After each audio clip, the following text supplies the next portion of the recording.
बौद्ध ग्रंथों के अनुसार अशोक ने राजा बनने के लिए अपने 99 भाइयों की हत्या की। 269 ईसा पूर्व में अशोक का राज्याभिषेक हुआ राजा बनने के लिए।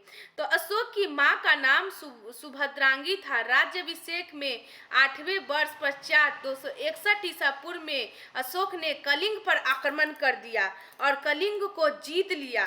ठीक है, जीत कर कलिंग में हुए भीषण नरसंहार को देखकर अशोक का हृदय परिवर्तन हो गया। इसके बाद अशोक ने बौद्ध धर्म अपना लिया।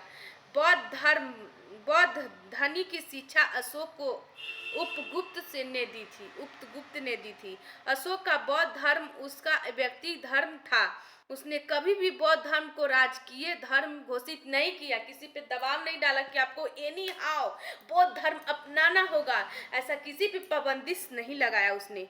अशोक ने बौद्ध धर्म के प्रचार के लिए अपने बेटे महेंद्र, एक बेटी संघमित्रा को श्रीलंका भेजा प्रचार प्रसार के लिए। अपने बच्चों को तो कहते हैं ना बेटा ऐसा करो ऐसा करो। तो अशोक ने आजीवक संप्रदाय के लोगों के लिए गया में बराबर की पहाड़ियों में 4 गुफाओं का निर्माण करवाया।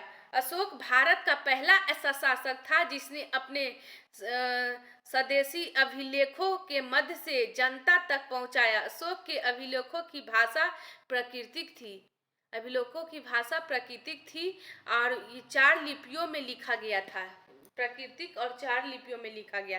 पहला ब्रह्मा लिपि, यह अभिलेख भारत में मिलते हैं। ब्रह्मा लिपि यह अभिलेख भारत में मिलते हैं। और दूसरा खरोष्टी लिपि, यह पाकिस्तान में मिलते। पहला भारत में मिलते ब्रह्मा लिपि, खरोष्टी लिपि पाकिस्तान में मिलते। याद रखिएगा, ब्रह्मा खरोष्टी भारत और पाकिस्तान। फिर अरमाइक लिपि, यह अफगानिस्तान से मिले हैं। और ग्रीक लिपि अफगानिस्तान के उत्तरी सीमा से मिले हैं। एक ब्रह्मा लिपि यह अभिलेख भारत से मिले हैं। खरोष्टी लिपि पाकिस्तान से मिले हैं। अरमाइक लिपि अफगानिस्तान से मिले हैं। ग्रीक लिपि अफगानिस्तान के उत्तरी सीमा से मिले हैं। तो याद रखिएगा, खरोष्टी लिपि दाएं से बाएं और लिखी जाती है। मतलब कि दाएं से बाएं लिखी जाती है। और अशोक के अभिलेख को पढ़ने की पहली सफलता 1837 ईसा पूर्व जेम्स प्रिंसेप को मिली। अशोक ने अपने अधिकार अभिलेख में अपना नाम देवताओं, देव प्रियदर्शी देवताओं का पसंद लिखा है।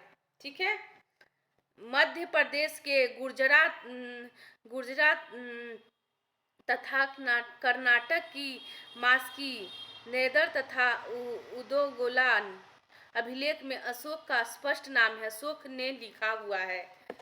तो राजस्थान के भाभू अभिलेख में अशोक ने खुद को मगध का साम्राज्य बताया है।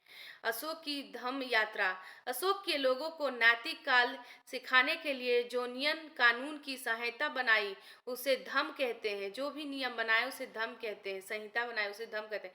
अशोक का धम्म स्वनियंत्रण पर आधारित। अशोक ने कहा है कि व्यक्ति अपने माता पिता की आज्ञा माने, व्यक्ति ब्राह्मण तथा भिक्षु का आदर करे, व्यक्ति दास तथा सेवकों के प्रति उदार रखे, व्यक्ति जियो और जीने दो का पालन करना चाहिए। माता पिता भिक्षु का सम्मान करना चाहिए, अपने शिक्षक का सम्मान करना चाहिए, आपके घर में जो भी दास हैं उनका सम्मान करना चाहिए और जियो और जीने दो।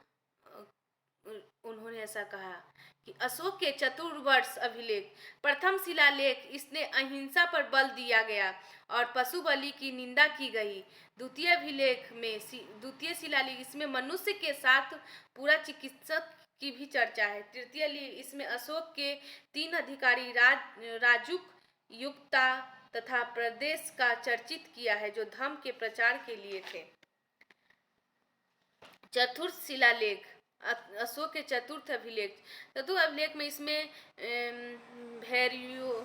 भैरी भोज युद्ध के स्थान पर धम्म घोष बौद्ध के नैतिकता चर्चा है। 5वां शिलालेख, इसमें धम्म महात्मा महामात्र नामक अधिकारी की चर्चा है जो धार्मिक जीवन के देख रेख करता है। 6वां शिलालेख, इसमें अशोक ने कहा है कि मेरा अधिकार जन कल्याण के लिए जब चाहे मुझसे मिल सकते हैं। 7वां अभिलेख, इसमें अशोक ने विभिन्न धर्मों के